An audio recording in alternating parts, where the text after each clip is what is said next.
I'm Yui Shu. And I'm Julie Kraftchick. We're active daters turned dating sociologists. Here to dive into everything modern dating and relationships. Welcome to the Dateable podcast.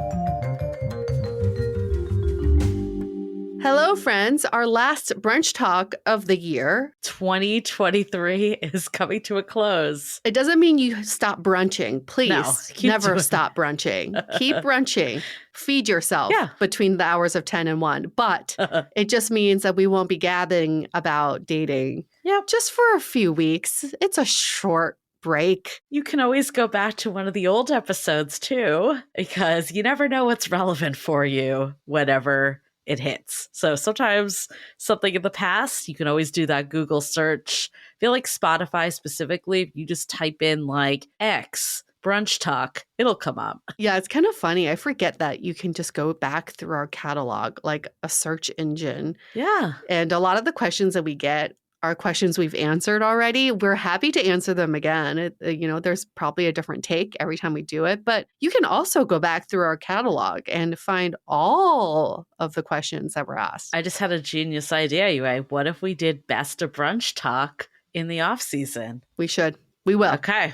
Done. This is the real life brainstorming that you all are witnessing on the fly. Okay. Best of brunch talk. It's coming. There are questions that get asked over and over again. Maybe that's even interesting for you all to just see. Yeah. Like, these are very popular questions. The other funny part is people will ask these questions and they'll go, my situation's very unique. Yes. And then they describe it as exactly the same as the one that came in like 2 weeks ago. Like even the brunch talk we did last week, I mean, there was an angle about being abroad, but ultimately at the core of it was, should I have contact with my ex? Right. Well, our question today is, we do get asked this question quite a bit, but there is always a different variation depending on the year. This question is, I've had a rough year dating. I started out single and ending 2023 single. How do I go into the new year with more optimism and positivity? Love it. So important. And, it's one of those things that we do hear a lot. And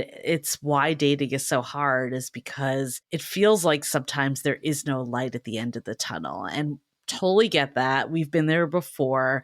When you go on date after date and none of them seem to work out, it can be discouraging. That being said, like having that hopeful, optimistic outlook, I know for me that was a game changer, because if you're not showing up to dates that way, then why even show up when you think about it? Like if you're so down on dating, like that's not going to actually get you the results that you want, because people can feel that energy. So take the time off, especially right now. We are in fluffing season, holidays, like do you, spa time, whatever that self-love is, I would use that time to recharge. Personally, I loved doing reflections when I was single, like going to, I'm going to sound a little bougie, but you find what works for you. But I feel like going to the hot springs in Calistoga was my like sacred haven. Yes. That I would go there, I would journal. I liked going by myself so I could process everything. And for me personally, it actually gave me hope, because I could see what I was learning in the process. Because sometimes when things are just not going your way for so long, it's hard to like get your head above the sand in a way, right? Because you're like so in it.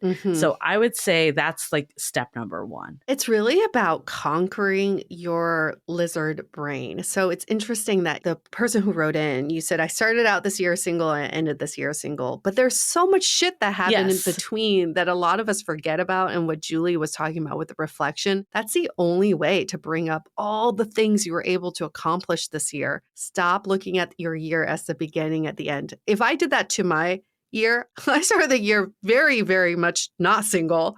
And at the end of the year, also not quite so single, but it's a completely different place in my life. Like this is very different. And all the things that happened in between have been phenomenal. And I learned so much along the way. What brings me positivity into the new year is to know that I'm constantly changing and improving. And next year, I'm going to learn something new about myself that's probably going to be a little surprising and maybe a little shocking. Who knows? So it's like that curiosity of mind, and also going into the new year, knowing you're going to be a new version of yourself. Isn't that So exciting. That brings me a lot of optimism in itself. I love what you just said because it's so simplistic to look at it like this is where I was, this is where I am. It's missing the nuance of the story and where things have gone.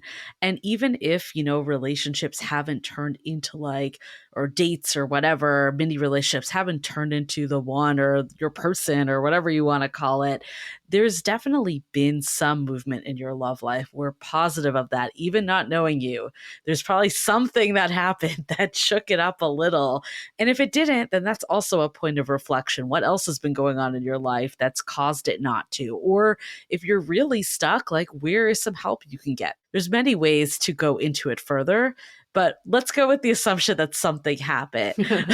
Like I remember talking to one of my best friends, like when she was dating this guy that like honestly she knew was not right and not good for her. And he was totally a fuck boy and she knew it, but she was like, I feel like compelled to give it a try. And as her friend, like I could have been like, no, don't do it. But I knew that she was going to do it anyway. So I'm like, do it, Yeah. learn from it, see what happens. And of course it blew up a couple months later. What else?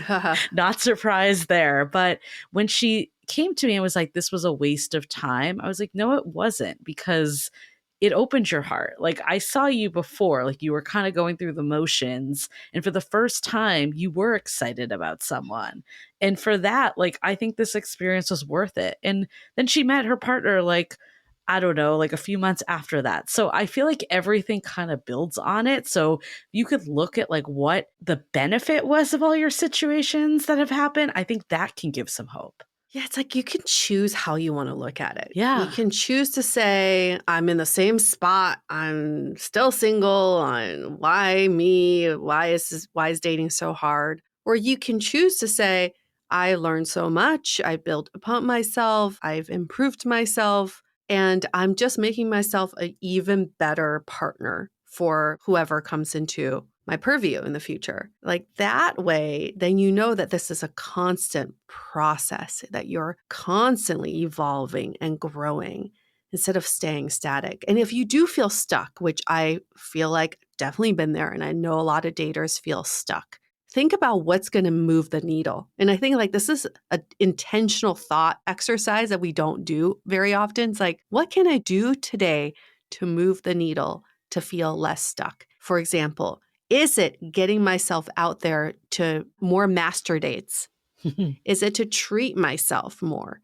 Is it to take more walks? Like that gives me movement. It gets me out there. Like, what is that one little thing you can do today to move the needle? I love that. I mean, I think you could also take inventory too on like the parts of dating that are really getting you down. And sometimes people don't want to go here because it could be a dark place. But No. I think using this time to really get into reflection, if you're compelled enough to write this question, like, how do I be more hopeful and optimistic? It means that there's some work to be done here. I feel like looking at what's going on, let's say, for instance, you are so sick of just going on date after date, nothing seems to work out, no relationships ever seem to amount into more.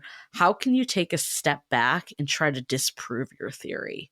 Because I know like when I got into that mindset, it took like conscious, like when I was in therapy, I remember my therapist being like, is that actually what's been happening? Or is that like just the story you're playing out?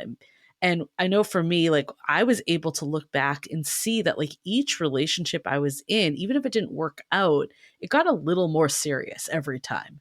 So you can see that as a step towards where you're going, not just the same thing happening continuously. Yeah, so true. If you just look at the facts, like just look at the facts, what's actually happening, you'll probably disprove most of your assumptions about your love life. Yeah. I was talking to a guy friend who said, I'm so sick of dating. This has been one of the worst years in my love life history, and I don't know what to do. And I asked him, what happened this year? He said, well, I got into like 3 serious relationships.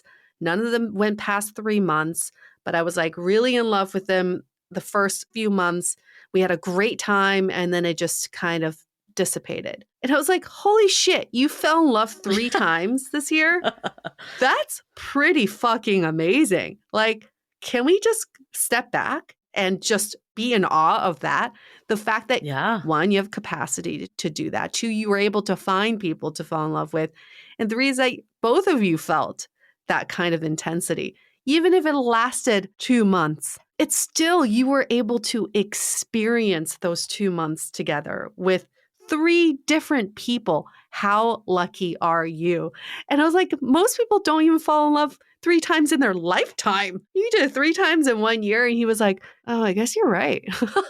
Like, I guess you're right. I love that. Honestly, so much of it is mindset. Before we keep going, though, I want to talk about like some more tactical things too. But before we do that, let's hear a message from our sponsors. This episode is brought to you by Factor. I love cooking, but sometimes you just need a break, especially this time of year. Cross meal prepping off your to-do list with Factor. Factor is America's #1 ready-to-eat meal delivery service that can help you eat well for breakfast, lunch, and dinner. Factor has chef-prepared, dietitian-approved, ready-to-eat meals that get delivered straight to your door. I loved how delicious the meals tasted as well. We had everything from chicken to meat to pasta dishes. And not to mention not having to plan, grocery shop, chop, prep, clean up, all the stuff that comes with cooking. Especially in the new year, I want to make sure I'm eating healthy again, but not devote my life to cooking. You can choose from 35 plus chef-crafted meals every week that support a healthy lifestyle and meet your meal preferences. Whether it's calorie smart, vegan and veggie, protein plus, and more wholesome options. So get Factor and enjoy eating well without the hassle. Ready in just 2 minutes, no prep, no mess. Head to factormeals.com/dateable50 and use code dateable50 to get 50% off. That's code dateable50 at factormeals.com/dateable50 to get 50% off. We are so excited to share with you our new podcast, Exit Interview. Dates don't usually end with a satisfaction survey, and yet we rate everything in our lives, from Uber drivers to local coffee shops. So why don't we do the same thing when dating? We're here to conduct the ultimate romance review, featuring daters hungry for love who have agreed to call up old flames to gather honest feedback. Welcome to Exit Interview. He upgraded himself to business class while I was in economy. Wait, Wow. what? There's feedback that will make you cringe. She could be a little bit hard-headed, like not reading the writing on the wall. And feedback that will make you swoon. When she said that she had feelings for you. I had no idea. Really? And maybe you'll learn a thing or two yourself about how you can be a better dater, lover, or partner. Obviously, like, Mila's gonna learn something. I didn't expect this. Welcome to Exit Interview. Listen to Exit Interview on the iHeartRadio app, Apple Podcasts, or wherever you get your podcasts. So mindset shift, clearly the big one, sometimes the most difficult, but also I feel like there can be some tweaks that you make. Like you said, I would say really take inventory of who you're surrounding yourself with. I think what you just said, Yue, is a perfect example of that, because he found someone that could see the half glass full. But if you're around a bunch of friends that are like, yeah, dating's the worst, dating sucks, everyone can't commit, no wonder you had 3 people, but none of them went anywhere. Like, that's a totally different mentality. And I'm not saying like don't be friends with your friends that are negative. I'm not saying that, but like, how do you like, tune them out or limit the interactions? Maybe you don't talk about dating with them. Like, I remember I had one friend that I'm like, I'm not going to cut this person out of my life. I very much value her, but I don't know if she's going to be my go-to dating person that I talk to. Like, we just started to evolve our friendship in a different way. And I think that's really important because negativity definitely carries fast. Oh my gosh. I just had this conversation with Amy Jin, who's been on our podcast. And we were talking about just when you feel like you're vibing with someone or a group of people, you feel like, yes, like these are my people, they get me. But if you're with people who aren't vibing at the same level, they're like at a lower frequency, you have a choice there. You can either drop down to their frequency or you stay at your higher frequency and allow them to come up to you. And I find that this is such a powerful exercise to do when you're around people like this. Is that, yeah, you can stoop down and be like, dating's miserable. I'm so burned out. Everybody fucking sucks. There's nobody out there. Or you can stay on your higher frequency and say, I'm really optimistic. Yeah. I fall in love 3 times this year. I might fall in love 5 times next year. And they just see the magic happen because the people at the lower frequency will ultimately want to rise up to you, or they peace out. They're like, I can't hang with this high frequency. I love that. I think also outside of just like friends and people that you interact with, doing media purges and looking at what social media you're following. Ugh. Is it positive? Is it negative? When you see posts that come up, do you feel optimistic? Do you feel like you want to crawl into a hole and never date again?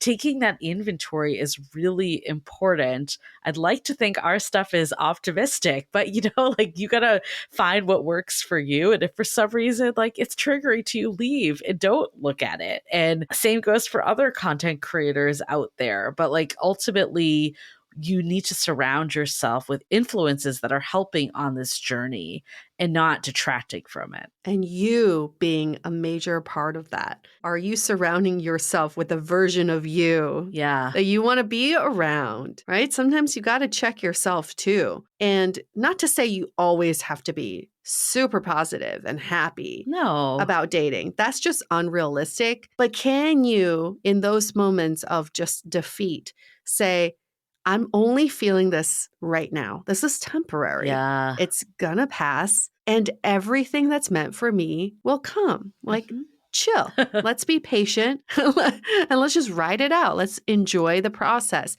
I guarantee you, once you see things as temporary, you will then see so much more optimism in your dating life. Just knowing that whatever you're feeling today, if it's negative, it's gonna pass. I mean, I've said this so many times, but this really was my like saving grace last time I dated was that conversation I had with Nikki Novo, who we had on our podcast, who is a medium. And she basically, when UA and I did readings for mine, she was like, you're going to meet your person in this upcoming year. Yeah. And I had just had my birthday. I had just broken up with my long-term ex. So I was like, what is happening for me? And she's like, in this next year, you're going to meet this person and you're going to go through a period that's a little rocky.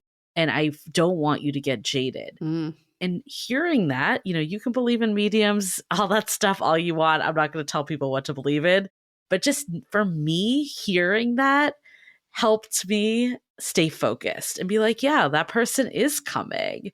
And someone's lucky to be with me. And eventually I'll find them. And when the stuff that she mentioned happened, when, I got ghosted or someone didn't want to go out with me again, I was like, yeah, it's all part of the process. And thinking about it that way is so much more optimistic. And I remember like being with that said friend that I mentioned and her being like, I feel like I'm never going to meet someone. And I'm like, I feel like my person's coming. Like they're coming soon. Yeah. And having that mentality, like, you choose what you get to believe in. And I don't mean it to say like seem hokey and stuff, but ultimately, if you can get to a point, I really do believe if you are, a normal human being, there is someone out there for you. It's just a matter of time till you find them. And if you want to date to be in a long-term relationship, not just date to date, then you will find that person. So yeah, some of it's a matter of luck of when they show up. And then some of it's a matter of looking at your own habits and your own way of being and seeing what you can control, because that's ultimately the only levers you truly have. And by being a normal human being, we mean you are someone who is intentionally trying to date to have a relationship. That's why you are on this journey. Nobody's normal. Thank you for clarifying.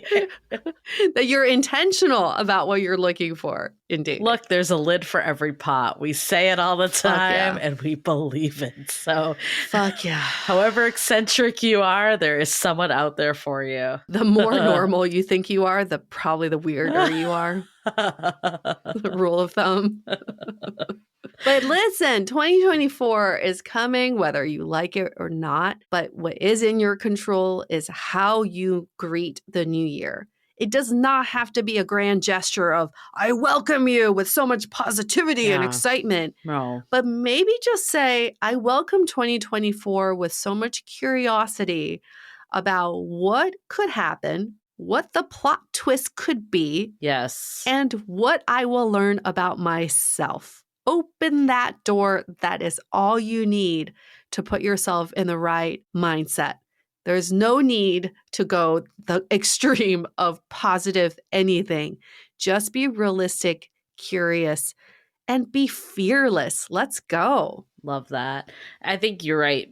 Expecting all of a sudden to have a totally different outlook is not realistic and not Hell setting no. yourself up for success. So just 1%, like how do you just get a little more positive after each thing that happens? And, seeing where you're getting down to and making that the intentional 1% is a really good way to do it. Like, can you take inventory and say, when I don't get that text back, it makes me feel shitty or it makes me feel hopeless? Or is it when I'm getting ready to go on another date? Like, if you can figure out what that point is, then you can come up with a plan of attack to approach it a little differently. Beautiful last question of the year. We are taking a little pause with brunch talk. Just a very quick, you won't even feel it, just a tip of a pause. But we'll be back. And we'll have the best of brunch talks running. So for you, maybe it's all new or new lens. That's true. Depending on where you're coming from. Especially if you have amnesia. You're like, whoa, it's a new question.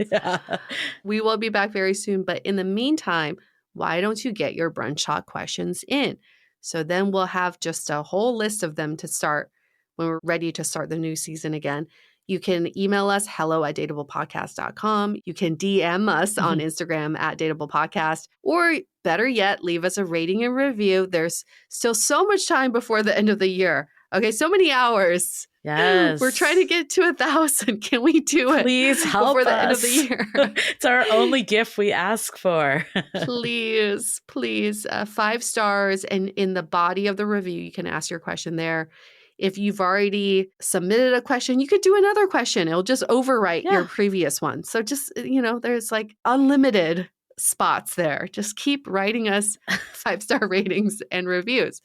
And we really appreciate those. And those questions that get asked in the review get bumped to the front of the list. So then we answer those first. And you can always email us as well if you'd prefer, but make sure to leave that 5 stars either way. And also subscribe so you can get all the off-season goodness.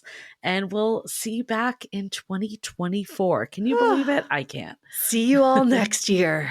Bye. Bye. The Dateable Podcast is part of the Frolic Media Network. Find more podcasts you'll love at frolic.media/podcasts. You can follow us on Instagram @Dateable Podcast and visit dateablepodcast.com for access to all the episodes and our premium programs. Also, make sure to subscribe today if you haven't already on Apple Podcasts, Spotify, or your favorite podcast platform, so you are the first to get all the latest episodes. And most importantly, stay dateable.